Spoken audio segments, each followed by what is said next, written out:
How's it going? It's Dr. Greg Marion here at One Spine Chiropractic. Today we're going to be discussing plantar fasciitis and how debilitating it can be and what we may be doing at home to get some relief until you can come to our office and see us. So what we want to do is make sure once we get the inflammation out of the foot is make sure we stabilize and mobilize that by getting things stronger in the foot and working on some of the areas that might be causing some weakness or some imbalances. So a couple of stretches and exercises that we can do is one of them that I love is called a towel scrunch. So what you want to do is actually use your feet to scrunch up that towel. So what this is going to do, it's actually working the tendons and the muscles on that bottom of that foot. So what you want to do as well, you can go both ways, nice and slow, getting that towel back out. So it's going to be working all the muscles and tendons in the bottom of the foot, give you some strengthening, but more importantly, some stabilization in that area. Definitely work both feet because typically what happens is one foot has plantar fasciitis, the other foot's been compensating as well. So at some point, it might give you some issues.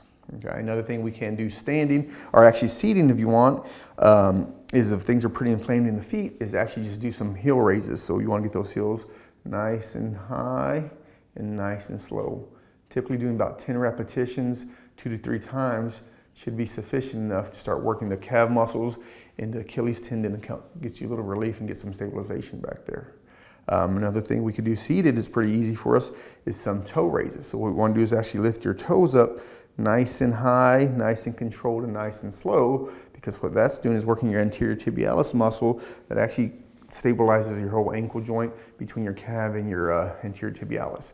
So that's something we could do. You know, if we get a little bit more advanced and pain inflammation goes away a little quicker, let's go ahead and get a stretch that we can help loosen up that calf muscle and help that Achilles tendon that actually literally runs down the back of that foot into your toes. So what you want to do is get in this kind of fencer stance, lean forward, get that nice big stretch in the back of that calf. So that's going to help that calf muscle out that a lot of times gets tight and unfortunately affects your Achilles, the tendon that runs down the foot into your toes, which is the plantar fascia. So if you're having any of these issues, get into our office and get some relief. Well, we can't try some of these stretches and exercises. Maybe we could get some relief until we get that pain to go away here in our office. So appreciate your time. Call us at 993-1001 or visit at onespine.com. Thank you.